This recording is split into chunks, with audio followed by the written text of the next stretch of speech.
Muy buenos días a todos. Bienvenido a nuestra sesión en línea de este curso de Ingeniería Ambiental. Vamos a empezar un poquito por los anuncios colegiados. Vamos a decir, primeramente, relativo a la iniciativa de los jefes de grupos y representantes de alumnos en relación al acopio de aceite quemado de cocina. Entonces, quiero recalcar aquí un poquito el contexto, como decir, desde nuestro quehacer diario, desde nuestra facultad, desde nuestros hogares, ¿qué podemos hacer para ser participantes de una acción sustentable de protección del medio ambiente? Vemos que finalmente existen responsabilidades de parte de las autoridades para entregarnos agua potable, entre comillas, y aguas residuales y el tratamiento de aguas residuales. Entonces, como decir, la población en general acostumbra a descargar su responsabilidad y tirar todo el drenaje.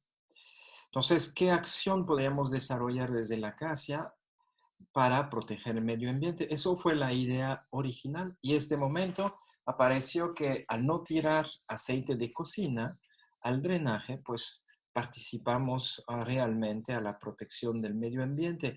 Quizás es una gotita de agua.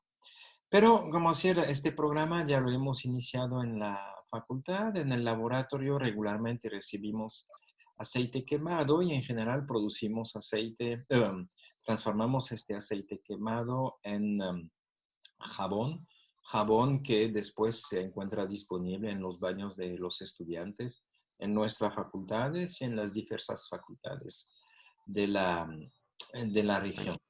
Entonces, la idea ha sido durante este periodo de confinamiento, vamos a ir a pensar en las personas que económicamente les cuesta poder adquirir jabón, jabón que es el primer elemento de base para poder, vamos a ir, quitarse de las manos o de la cara este virus ARN, el virus, el coronavirus. Entonces hemos visto que su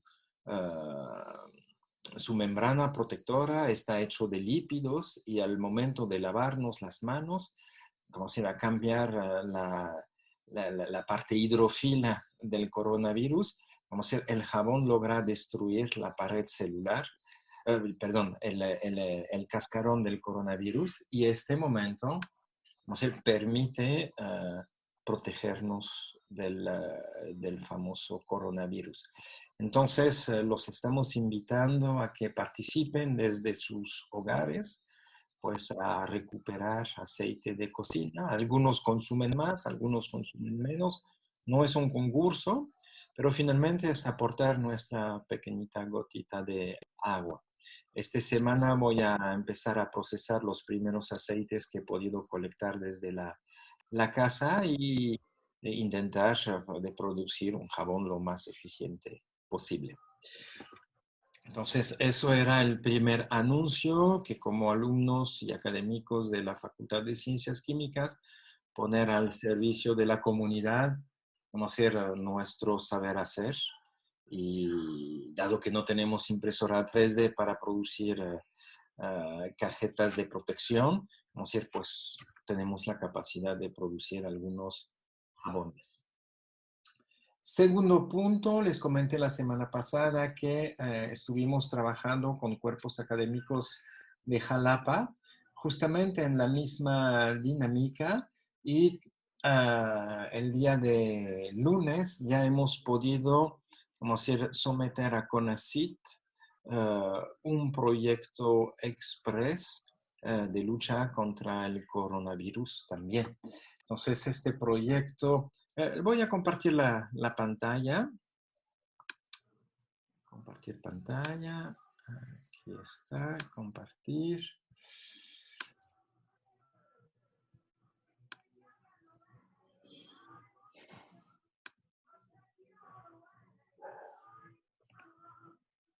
¿Alguien me puede confirmar si ven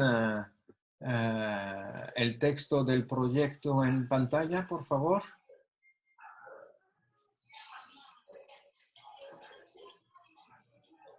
Sí, perfecto, muchísimas gracias. Entonces, vamos a ir,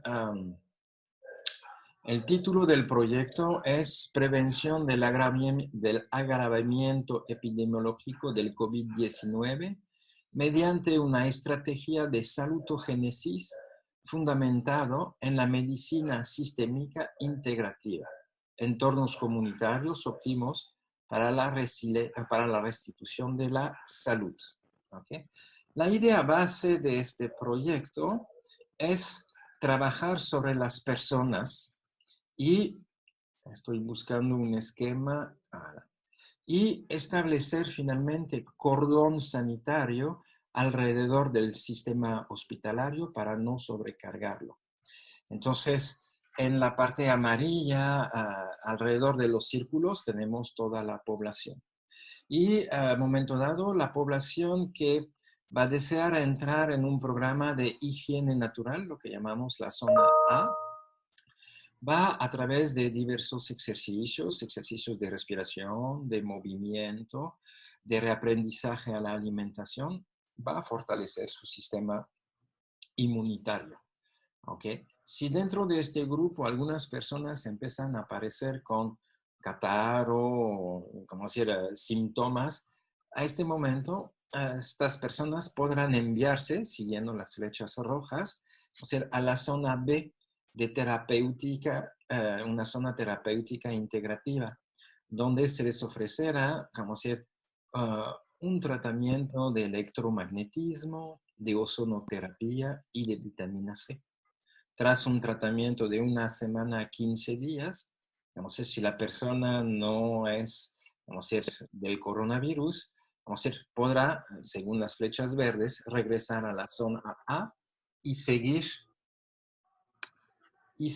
vamos a decir, su trabajo de higiene natural. Entonces, ¿dónde intervenimos nosotros? Vamos a decir, dentro de este parámetro, vamos a decir, la alimentación, el agua, el diálogo, la facilitación, son ejercicios que vamos a hacer. Entonces, se va a trabajar a través de documentos virtuales, entonces estamos trabajando la formación de video instructivos para que todas las personas, ustedes, puedan sumarse a este ejercicio y desde su casa hacer trabajar estos aspectos. Entonces, en vía electrónica, a través del Facebook, WhatsApp, YouTube, Zoom, tendremos como acceso a un modelo de medicina sistémica integrativa. Como decía, basado primeramente sobre movimiento y respiración. 2, desintoxicación y alimentación. Y 3, un cuidado emocional. Claro, las personas que van a entrar en la zona B, estas personas tendrán un seguimiento analítico particular y entre otro en una visión sistémica seguiremos todos los fluidos, agua adentro, agua afuera. Analizaremos el agua potable que utilizaran, analizaremos la composición de sus orines, de su sangre, de su saliva e intentar de detectar unos parámetros que nos indican si el sistema inmunitario se está recuperando o si se está degenerando. Si se está degenerando, la persona será canalizada hacia un hospital. Y si no, vamos a decir, se le dará su tratamiento y podrá regresar a la zona A.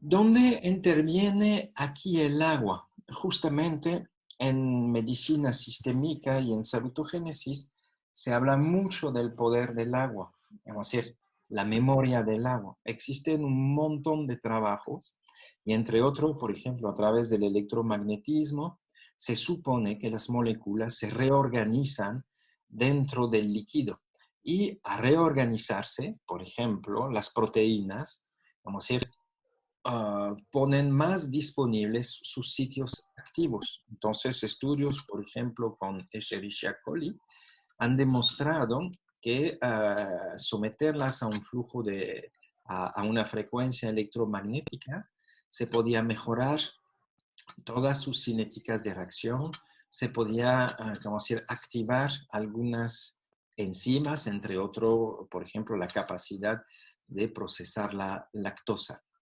Algunos han ido un poquito más lejos, han sometido aguas de riegos y semillas a ondas electromagnéticas. ¿Y qué han podido observar? Que la germinación de las semillas es mucho más potente y que la producción, la tasa de producción del vegetal, gracias a este riego de agua procesada, o sea, ha generado cultivos más productivos. Y todo eso sin utilización de abono. Entonces, esos eran los dos anuncios a comentarles un poquito como cuerpos académicos en que hemos invertido también nuestro tiempo, aparte de la preparación de las clases. ¿Alguien quiere opinar un poquito al respecto? Si lo desean, pueden abrir su micrófono y platicarlo de viva voz.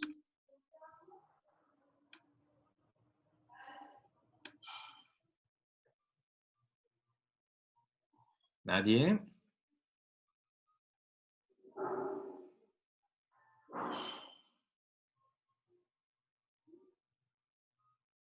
¿Nadie ha escuchado o nadie tiene participación? Bueno, Doc, es que yo entré, pero no podía configurar bien ¿cómo se llama? El audio de la aplicación. Entonces, la verdad, nada más escuché la última parte que usted dijo. Ok. ¿Quién estaba hablando? Aldo, Perfecto, Aldo. Ok, ahorita escuchas bien y ves bien. sí, sí, Perfecto. ¿Alguien más?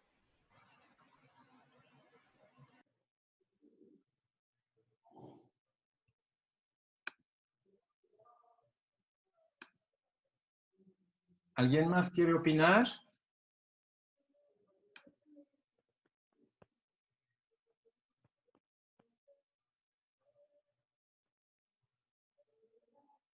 Doc, no nos, soy Pati.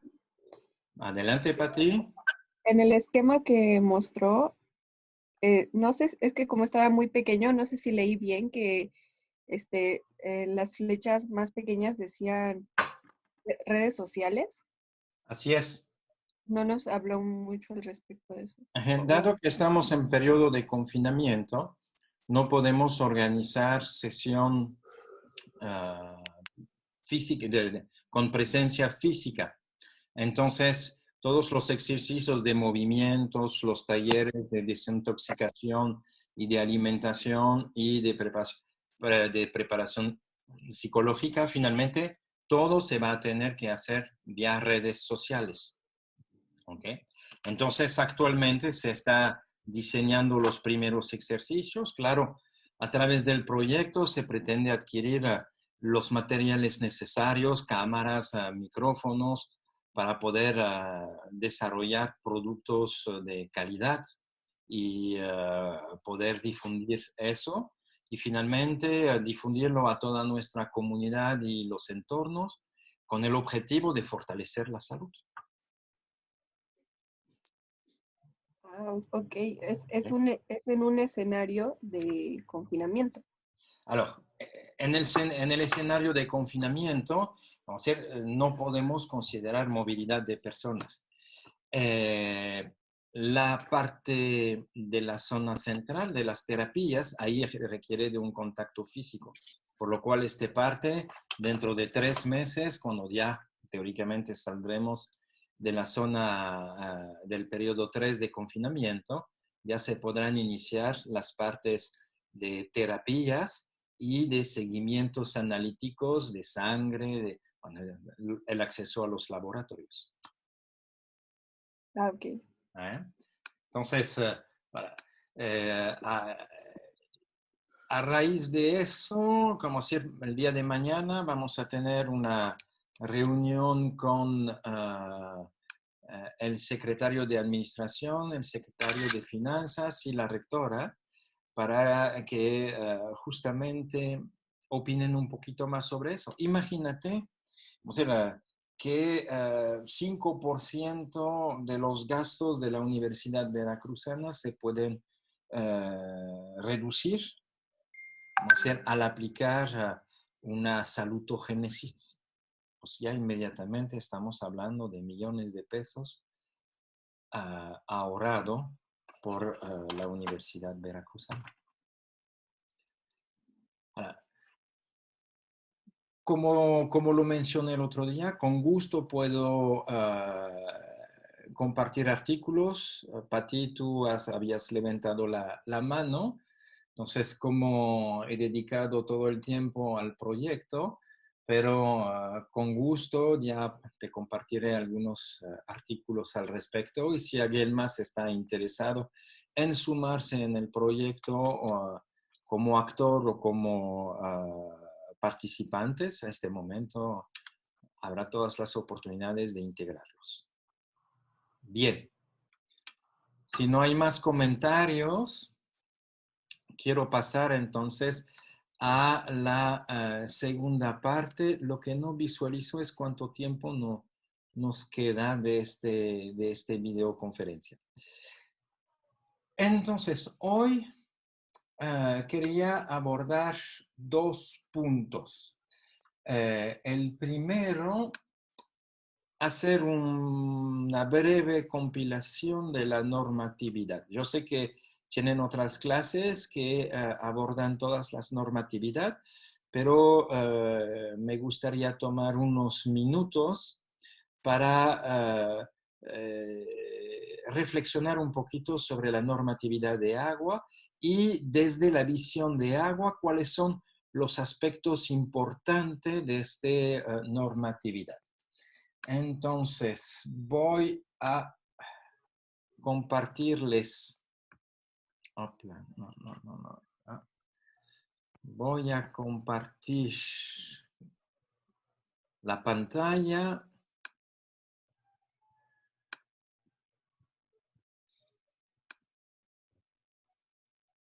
Voy a compartir la pantalla.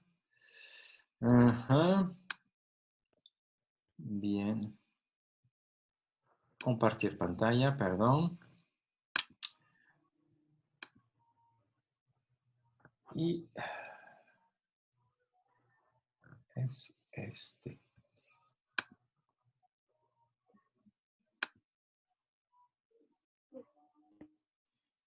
¿Están visualizando la pantalla azul de la presentación PowerPoint?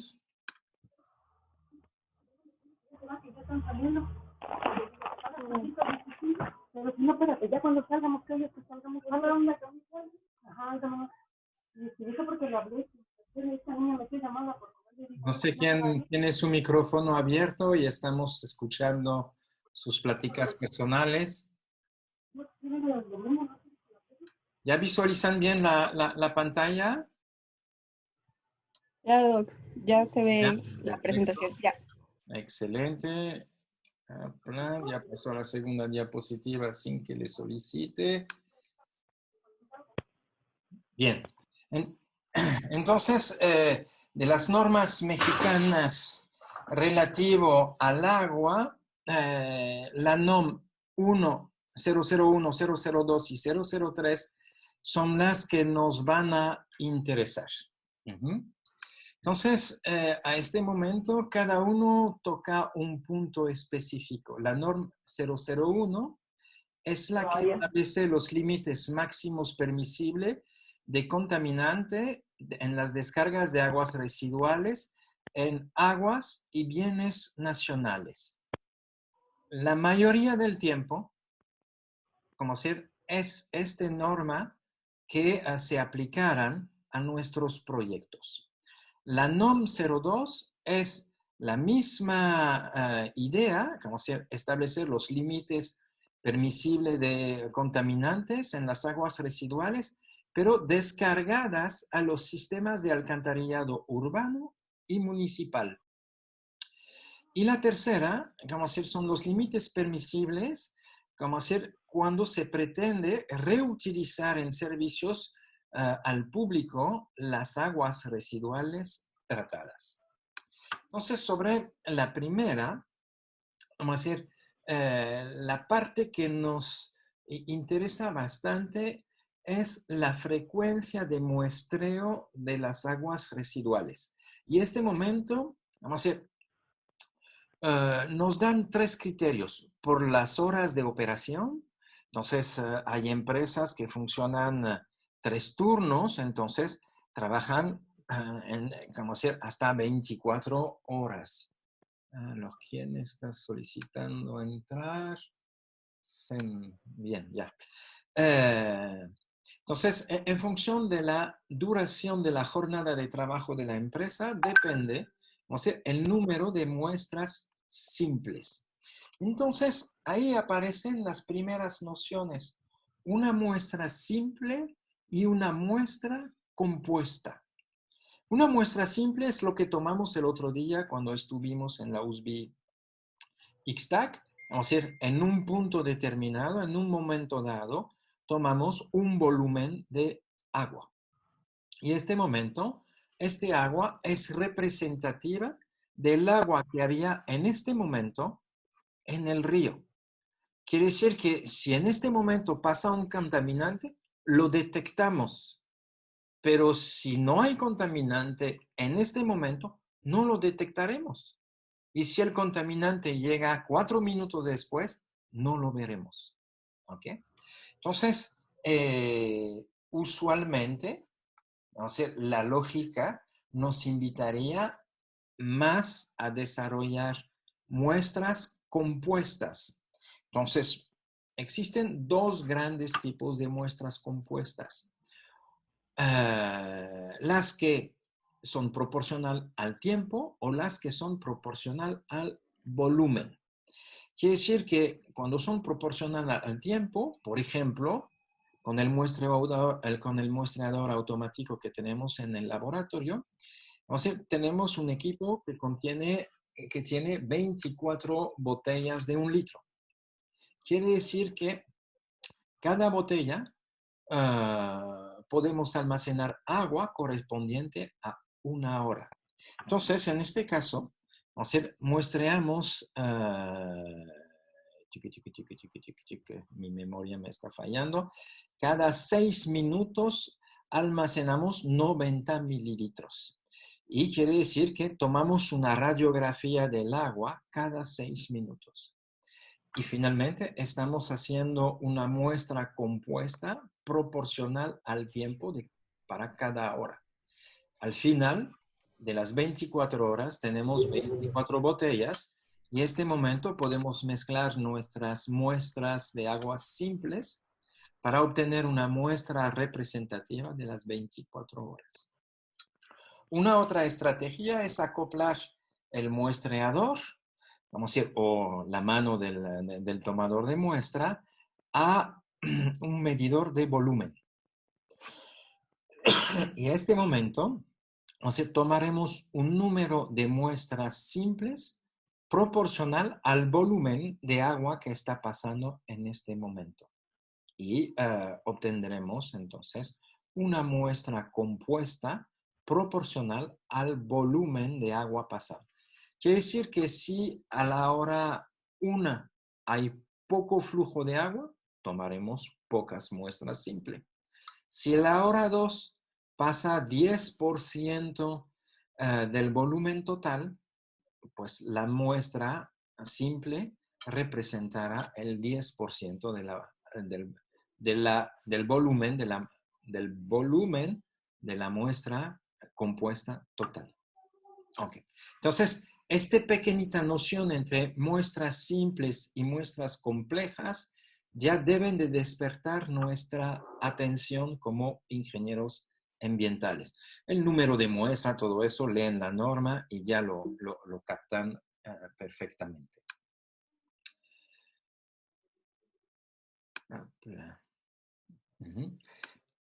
Después, la NOM ECOL 001 nos invita a analizar un rango de parámetros: la temperatura, grasas y aceite, materia flotante, sólidos sedimentables, sólidos suspendidos totales, demanda bioquímica en oxígeno, nitrógeno total, y fósforo total.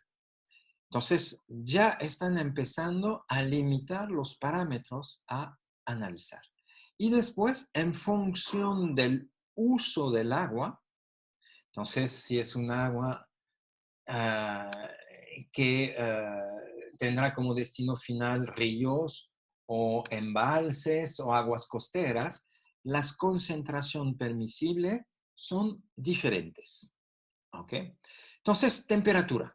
Podemos ver que nos propone, vamos a decir, no tirar agua, vamos a decir, de más de 40 grados. ¿Por qué 40 grados? Entonces, aquí una noción sencilla de lógica. Vamos a decir, un agua a 40 grados va a favorecer el desarrollo de todos los organismos que encuentran su temperatura optimal de crecimiento a estos valores, estilo Escherichia coli, que es un coliforme fecal y que genera enfermedades gastrointestinales. Por lo cual, un agua residual de menos de 40 grados, una vez que entra en un cuerpo de agua, vamos a decir, se va a diluir y al diluirse se va a enfriar y ya nos alejaremos de los 37 grados, que es la temperatura optimal de Escherichia coli.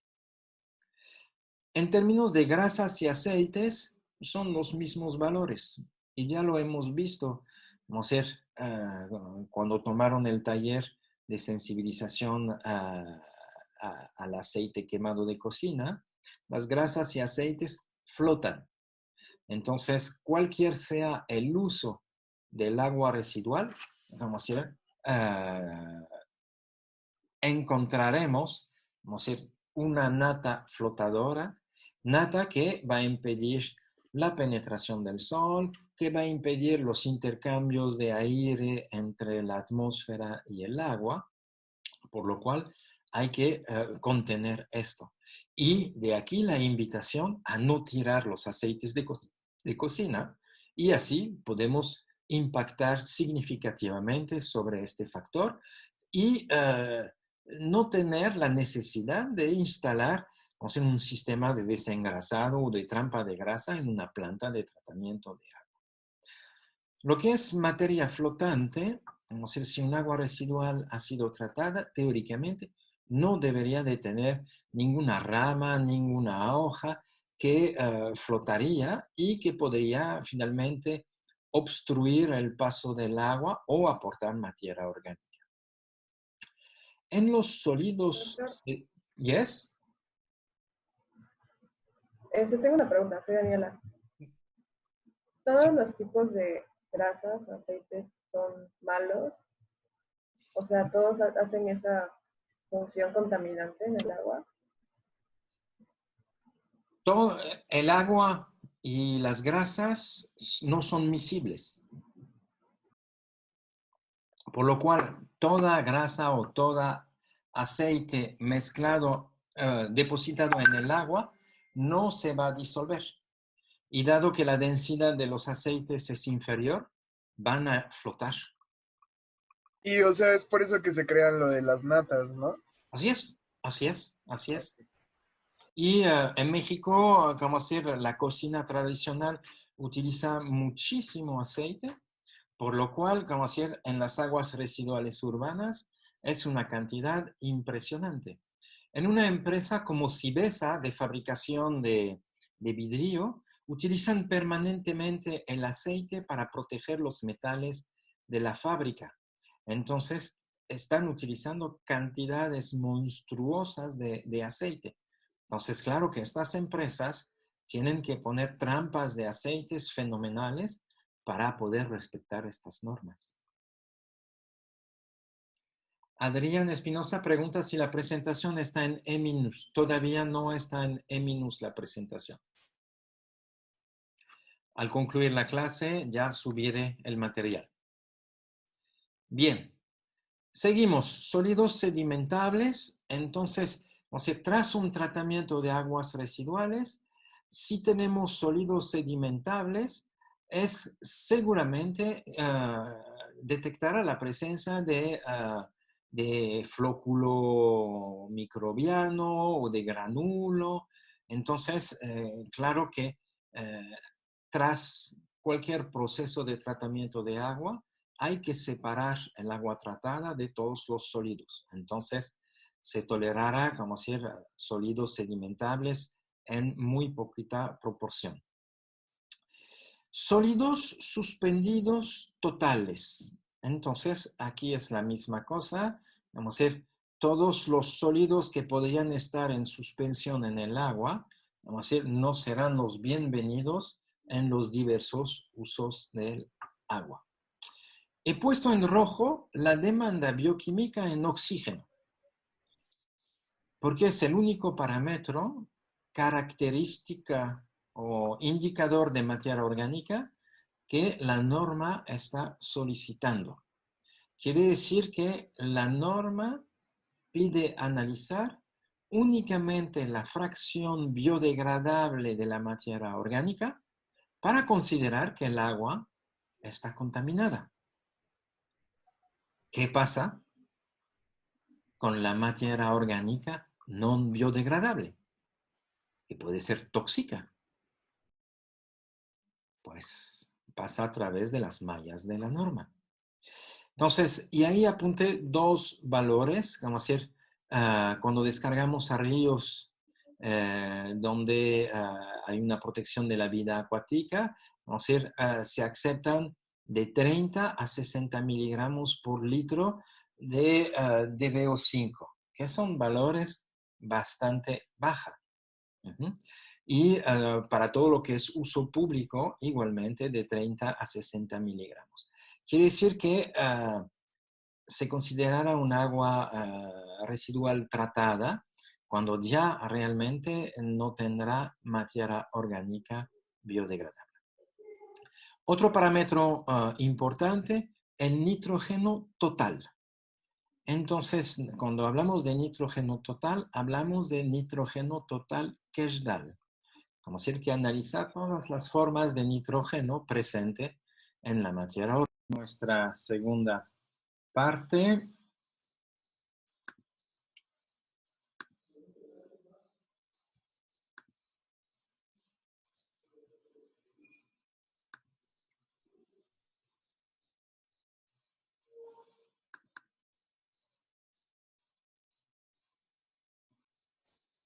¿Me pueden confirmar alguien si ya ven de nuevo la tabla en pantalla?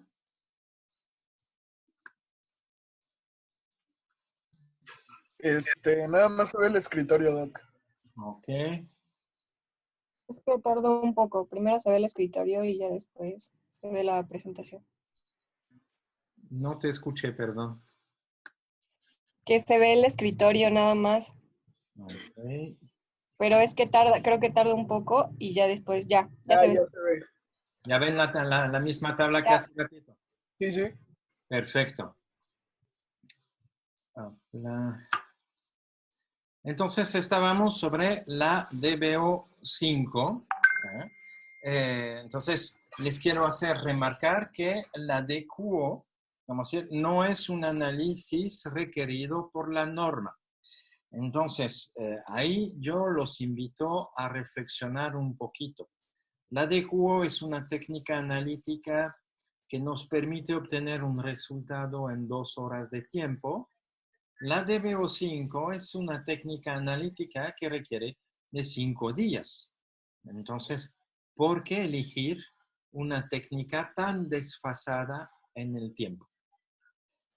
Nitrógeno total, entonces se habla de la técnica de nitrógeno total Keshdal, el NTK. Entonces se analizan las diferentes formas del nitrógeno, vamos a decir, presente en el agua residual. Y el último elemento, el fósforo total.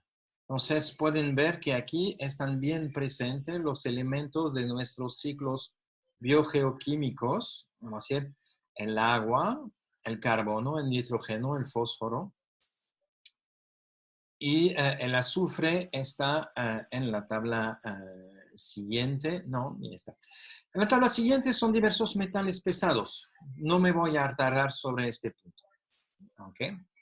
Entonces, Y después, vamos a ver las fechas en las cuales deben de cumplirse la norma. Entonces, la norma tomó el tiempo de analizar una repartición, como si de la población en función, de los municipios en función del tamaño de la población, pero pueden ver que desde el año 2000, toda ciudad de más de 50.000 habitantes, que es decir, Córdoba, Orizaba, Fortín, vamos a decir, deben de tener una planta de tratamiento de aguas residuales. ¿Ok? Y las últimas, las más chiquitas, como si desde 2010. Quiere decir que, ¿qué ha pasado en la aplicación de esta norma? Para las descargas no municipales, también había una fecha límite de 2010 y podemos ver que finalmente todas estas fechas han sido escritas, programadas, pero no han generado, entonces, los informes a presentar, vamos a decir, desde el 31 de diciembre de 1999, vamos a decir, todos los que tienen cargas contaminantes en agua, en descargas municipales o no municipales, correspondiente a una cantidad, una masa de BO o de sólidos, deben de hacer informes. ¿Ok?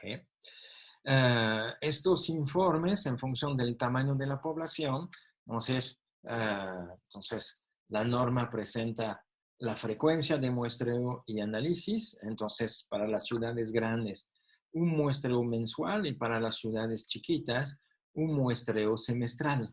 Vamos a ver, lo que no es realmente un impacto económico tan fuerte para un municipio. Y una frecuencia de reporte a la Comisión del Agua, vamos a decir, de un informe trimestral a un informe anual. Entonces, muchas empresas, muchos municipios, vamos a decir, se esconden atrás de ¿a quién está solicitando la entrada? No lo veo ahorita. ¿Cómo decir? Se esconden atrás del pretexto que no pueden hacer los análisis. Finalmente, vamos a decir, hablamos de un municipio de la talla de Orizaba o Córdoba, de un análisis mensual y un informe trimestral. Vamos a decir, y municipios más chicos de un muestreo semestral y un informe anual. Vamos a ver,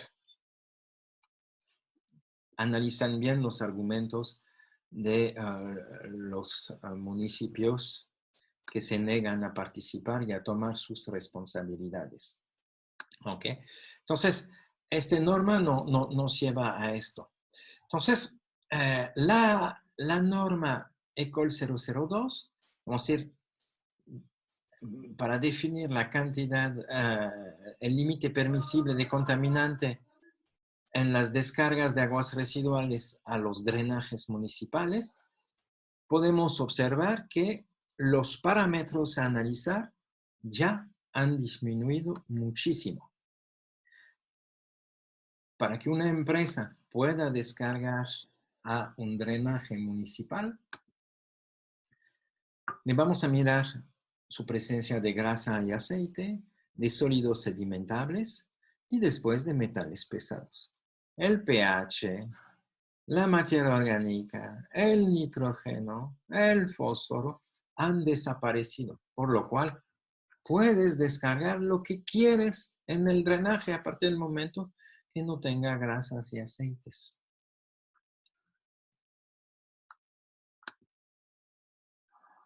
Y la tercera, la NOM 003, vamos a decir, establece los límites de los contaminantes de las aguas residuales tratadas que se reusen para el servicio público. Y en este momento, vamos a decir, persisten 5 parámetros. En función si el uso será con un contacto directo al público o un contacto indirecto ocasional. Quiere decir que si quieres utilizar aguas residuales tratadas para regar un parque ecológico, por ejemplo. Entonces, por supuesto, se requiere el análisis de coliformes fecales. 240. ¿Perdón? 200. Oye, tengo una duda Adelante. respecto a esa norma. Cuando, o sea, el agua tratada puede venir de cualquier fuente, puede venir, por ejemplo, de alguna empresa o de alguna maquila, o sea, sin distinción alguna, y a eso se aplica la norma. Mira, vamos a decir, sería de ir a analizarla en profundidad, ¿ok? Lo que yo quiero llamar su atención es justamente los parámetros que están tomando en cuenta, como decir, al momento de poder reutilizar este agua, ¿ok? Un agua residual tratada, en función de su origen, va a tener diversos compuestos. Efectivamente, la presencia de metales pesados no lo vamos a encontrar en cualquier tipo de aguas residuales. ¿Ok? Pero, como decir, a este momento, cuando quieres reutilizar este agua, observo que la DBO5 ya aparece de nuevo, que cuando en la norma 002 no era un criterio importante. La presencia de sólidos suspendidos. Pero finalmente quiero llevar su atención al aspecto de coliformes. Coliformes, vamos a decir, es todo estos organismos patógenos que van a afectar nuestra salud. 240, como decir, número más probable por cada 100 mililitros. Es una cantidad bastante elevada. Para un agua potable, vamos a decir, es inferior a 1. ¿Ok? Entonces, quiere decir que podemos regar un parque público con aguas residuales tratadas, pero todavía con presencia de coliformes fecales. ¿Ok? Entonces, este es un parámetro bastante importante, porque siempre pensamos en nosotros, en la salud humana. Pero, como decir, si tú descargas a un río, como si un agua llena de coliformes, eso va a generar consecuencias a mediano, largo plazo. Ahí aparece un parámetro bastante importante. Los huevos de helmintos. El número de huevos por litro de agua. Los helmintos son parásitos y existen varios tipos de parásitos. Cuando hemos empezado a trabajar sobre los huevos de helmintos, nos dimos cuenta que hasta los QFB no logran detectar la diferencia entre una bolita de grasa y un huevo de helminto. Entonces, cuando hemos empezado a trabajar, fuimos a los rastros a buscar en el rumen de los animales a ver si encontrábamos, como decir, lombrices. Y de estos lombrices disecarlos para aprender a conocer los huevos. Y finalmente, creo que ya han entendido que estas lombrices están en el agua, riegas verdura con estas aguas, entonces las lombrices depositan sus huevos, tú comes la verdura sin desinfectarla y ya permites a que el ciclo de vida de la lombriz se desarrolla y en este momento en tu cuerpo se transforma en el huésped de la lombriz que a su vez va a generar huevos y que a su vez se van a encontrar en tus heces y contaminar. Entonces ahí estamos de nuevo en un círculo vicioso.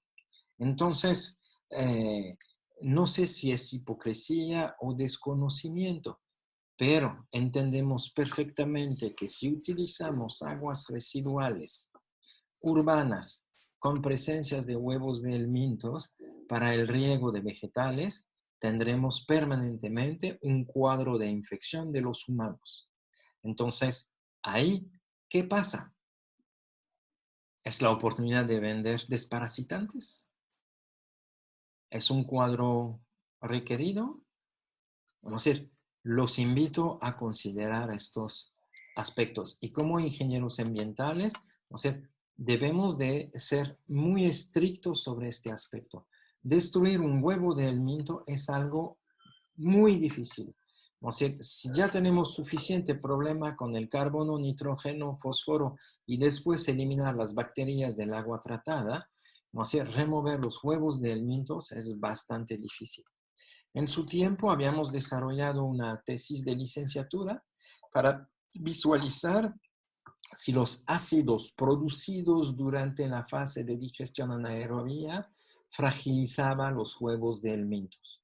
Pudimos detectar que efectivamente la presencia de los ácidos, o sea, tienen un cierto efecto sobre los huevos de helminto. Sin embargo, cuando un proceso de digestión anaerobia funciona bien, o sea, la cinética de transformación del ácido en gas en general es superior a la cinética de producción del ácido, por lo cual no observamos acumulación de ácido en el agua residual. Y si se acuerdan, cuando fuimos a la Uzbekistan, medimos el pH y no encontramos valores ácidos. Por lo cual, vamos a decir, este parámetro de huevos de helminto es realmente algo bastante complejo. Entonces, eso era la vuelta de las 3 normas que quería plasmarle. Vamos a decir, más bien para despertar sus criterios de evaluación, su sentido común, más que de analizar el cumplimiento de la norma, que tendrán toda la oportunidad en otras experiencias educativas de desarrollar este punto. Antes de continuar, ¿alguien tendría vía el chat o vía intervención vocal una observación suplementar al respecto? Ok, soy Patti. Adelante, Pati. ¿Me podría volver a explicar la relación entre la presencia de los huevos del minto y el pH? Los huevos de helmintos son elementos bastante difíciles a degradar. Entonces hemos desarrollado una tesis de licenciatura para ver si los ácidos grasos volátiles, el ácido valérico, propiónico, butírico, acético, queríamos visualizar, analizar si tienen un impacto sobre la degradación o la mortandad de los huevos de helmintos. Efectivamente, acidificar el medio, los huevos de helmintos sufren. ¿Ok? No, ok. Ajá. Entonces, pudimos ver que efectivamente cada uno de estos ácidos tiene un efecto significativo sobre la mortandad de los huevos de helmintos. ¿Okay? Sin embargo, en un proceso de digestión anaerobia que funciona bien, no observamos acumulación en el medio de ácidos. A proporción que se produce el ácido, ya se transforma en un otro producto. Por eso, Sí. cuando hacemos medición del agua dentro del reactor, observamos un pH alrededor de 7. Ujú. Pero no observamos valores de 4 o 5 que podrían ser letal para el huevo de helminto. No, porque se supone que deben ser reacciones simultáneas, ¿no? Así es, así es, así es. Entonces, el ácido acético, propiónico, butírico, sí tienen un efecto, sin embargo, vamos a decir, en un proceso de digestión anaerobia que funciona bien, no vamos a tener acumulación temporal. Entonces, los huevos de helmintos no se degradan muchísimo, no se alteran mucho, ni en un proceso de digestión anaerobia. Ah, ok. ¿Ok? O sea, Sí. entonces lo ideal sería, o bueno, sería como tener un pH más ácido. Pero con un pH más ácido ya no puedes descargar. Con un pH más ácido, todos los procesos biológicos de tratamiento ya no van a funcionar. ¿Ok? Entonces eso implicaría, vamos a hacer un proceso, una operación unitaria especial para remover los huevos de helmintos, lo que cuesta bastante caro. Por lo que le entendí, entonces la estrategia adecuada a seguir sería más bien prevenir que se propague por medio de las heces humanas con la desparasitación, ¿no? Evitar que llegue al agua para que Así, no tengamos problemas en el tratamiento. así es, así es, así es. Como decir, pero ahí justamente tienes un equilibrio donde, vamos a decir, eh, ¿por qué en algunos países este círculo no existe y por qué en algunos países sí? Es simple.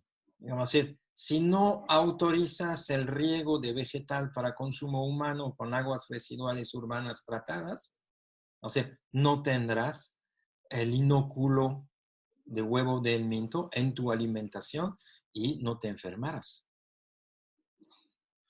Las compañeras que fueron a Querétaro o al tecnológico allá del centro, ¿quieren intervenir, por ejemplo, aquí, de lo que vieron allá?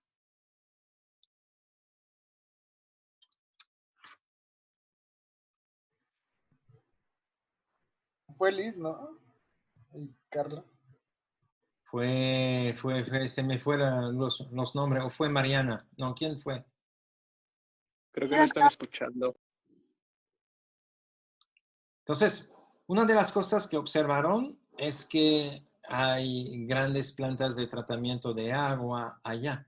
Y estas plantas de tratamiento de agua reciben todas las aguas residuales de la Ciudad de México. Y en esta zona semidesértica, la presencia de agua les ha permitido desarrollar, vamos a decir, mercado de cultivos intenso. Y aunque esté prohibido utilizar las aguas residuales tratadas para cultivos de vegetales, pues lo usan. Y todo eso regresa en nuestro plato. Entonces, la normatividad, como siempre, existe. La normatividad, no sé, está más o menos bien desarrollada.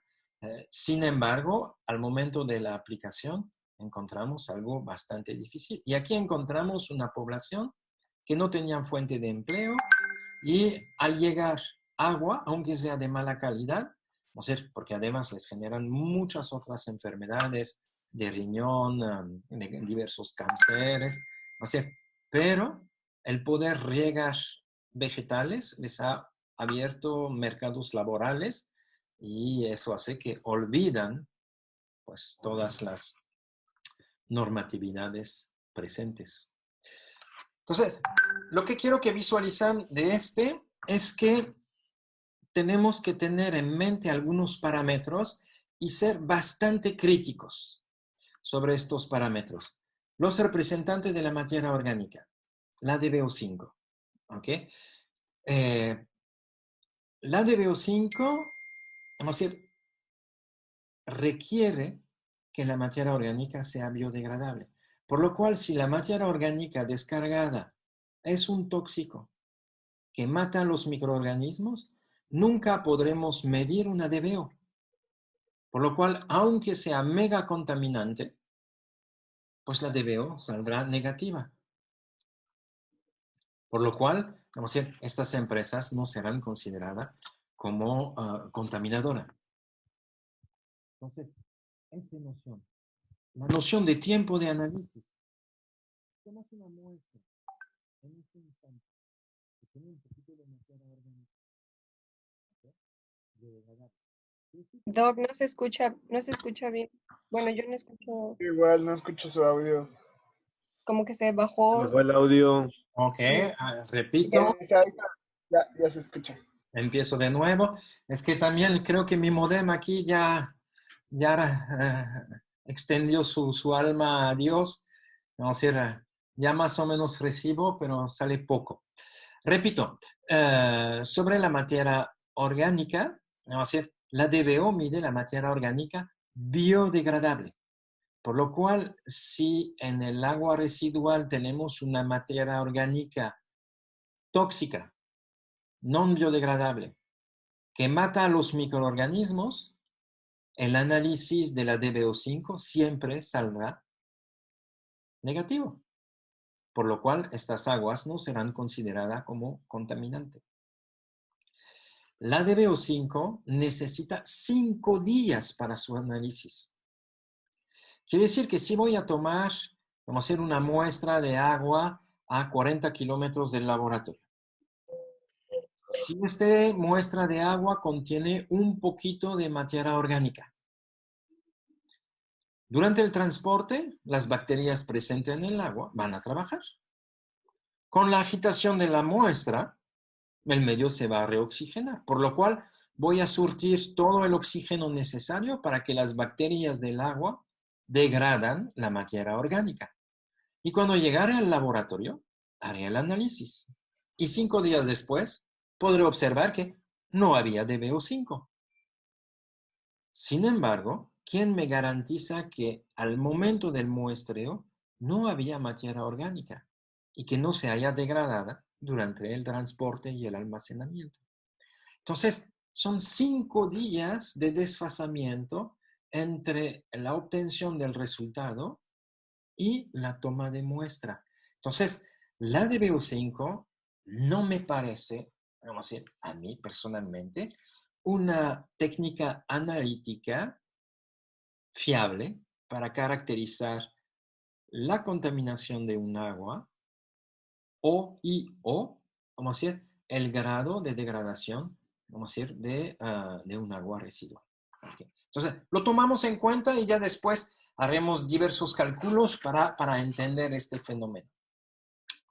Segundo punto, el nitrógeno nos invita a analizar el nitrógeno total Kesdal, es decir, todas las formas de nitrógeno presentes en las moléculas orgánicas. Quiere decir, el nitrógeno contenido en una proteína formada, vamos a decir, un pedazo de bistec, vamos a analizar la presencia de nitrógeno.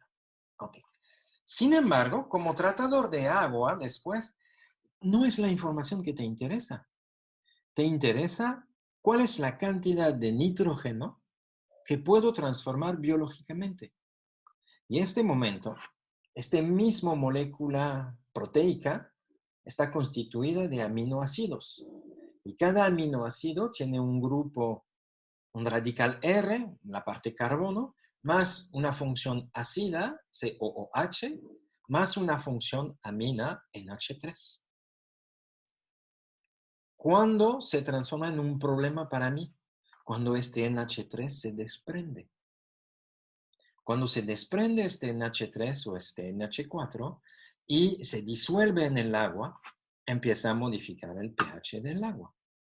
Entonces, ahí como tratador, ya, vamos a decir, debo de preocuparme. Y después, para cerrar el ciclo del nitrógeno, tengo que hacer una nitrificación.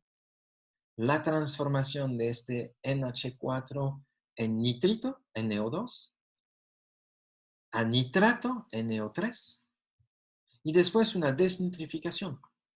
De nuevo, este NO3 lo transformamos en NO2 y en N2, gas atmosférico. Por lo cual, la información que nos interesa para poder conducir un proceso de tratamiento de aguas residuales es el nitrógeno libre, el NH4. ¿Okay? Entonces, los invito a reflexionar sobre este punto. Y el último, el fósforo total. Vamos a decir, el fósforo aparece porque para que la biología funcione y que los seres vivos, vegetales o animales se desarrollan, necesitamos una buena relación de DQO, nitrógeno, fósforo. Una relación de 100-5-1. Entonces, una de las estrategias es, si falta uno de estos elementos, debilito el proceso de desarrollo metabólico. Inhibo el proceso de desarrollo de biomasa. Entonces, a medir el fósforo, que puede ser el elemento menor, puedo saber si un agua, finalmente, aunque tenga carbono, si no tiene fósforo, no va a permitir el desarrollo de buenas células vivas. Es como construir un muro únicamente con tabique.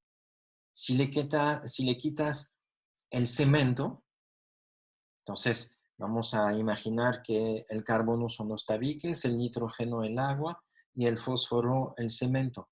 Si quitas el cemento o el fósforo, vas a poder hacer muros, pero estos muros van a explotar, se van a deshacer, se van a caer, como decir, inmediatamente. Entonces, ahí está un poquito estos parámetros que nos importan bastante. Sí, adelante, ¿quién está preguntando? No sé, Pati, es que dice que le quedan 8 minutos. Así es, así es. Pero ya llegamos al final. Es lo que yo quería abordar. Ajá. Y si no hay más preguntas, quería introducir únicamente el diaporama siguiente para entonarnos a la semana, perdón, a la presentación de la semana próxima. Ajá. Entonces, al ratito voy a subir su ficha tarea, ¿ok? Más o menos serán de buscar algunos documentos, lo que nos va a permitir reflexionar y trabajar. Entonces, los invitaré a buscar como si, las normas y algunas técnicas analíticas que las leen, ¿ok? Si me permiten, entonces, voy a iniciar la presentación siguiente únicamente para poder visualizar la transición entre uno y el otro. Opla. 8 minutos, compartir pantalla.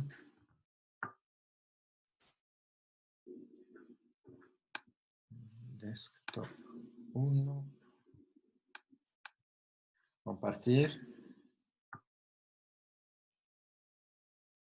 Les debe aparecer en pantalla una diapositiva que dice caracterización y naturaleza de los desechos Aru, Arri, Array. ¿La logran ver? Sí. Perfecto.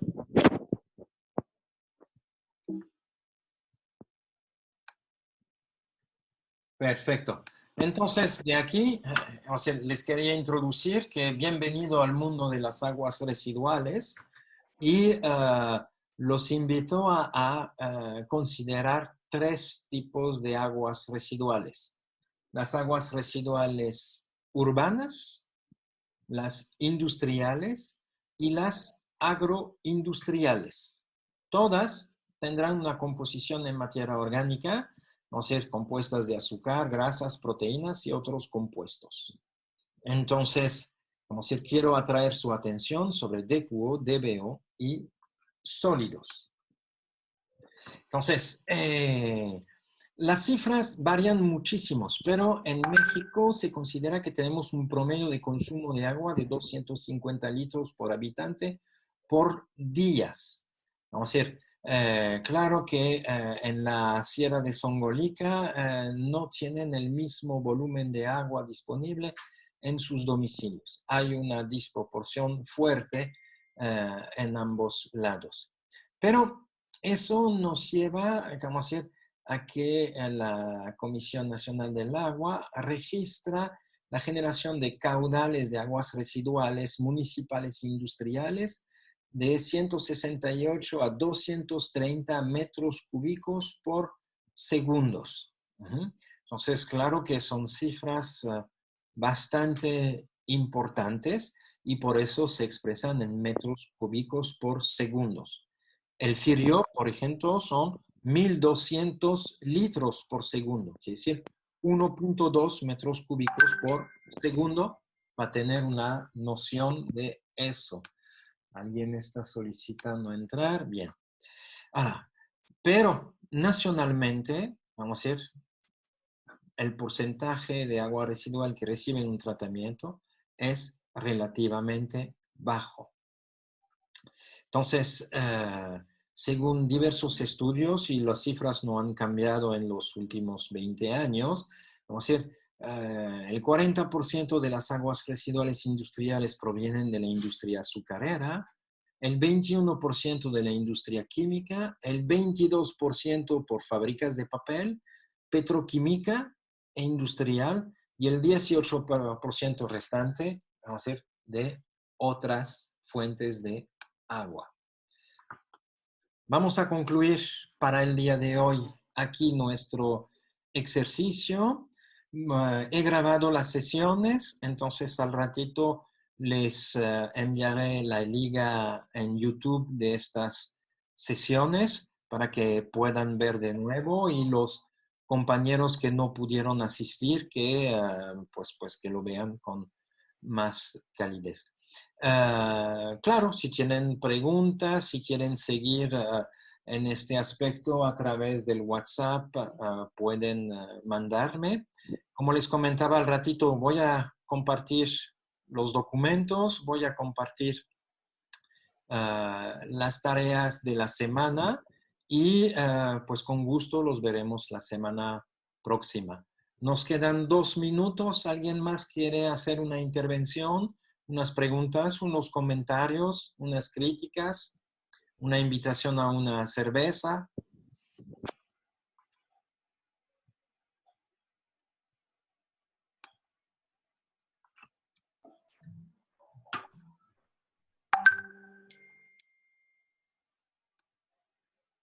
¿Habría posibilidad de que encienden sus cámaras, los que tienen, para que pueda sacar una foto?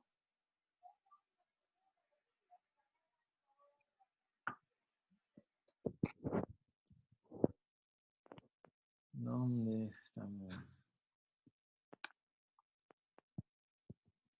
Ok.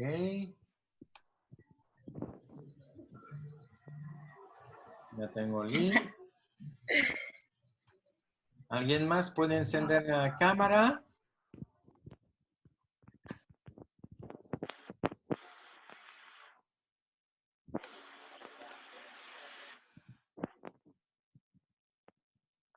Bueno, pues sacaremos una foto así, con los más guapos.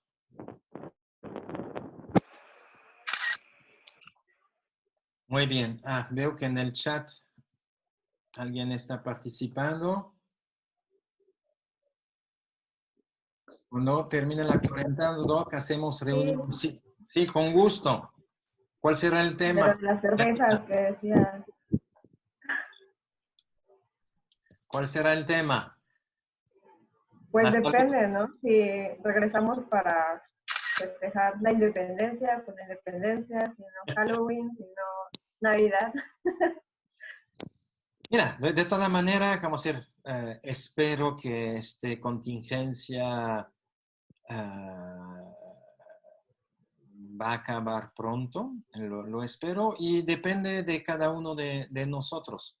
Como decir, si todo el mundo toma en serio el confinamiento, vamos a limitar la difusión del virus y más rápidamente podremos salir. Al momento de salir, justamente tendremos que regresar a unas actividades paulatinamente y, como decir, a mí siempre me ha gustado el learning doing.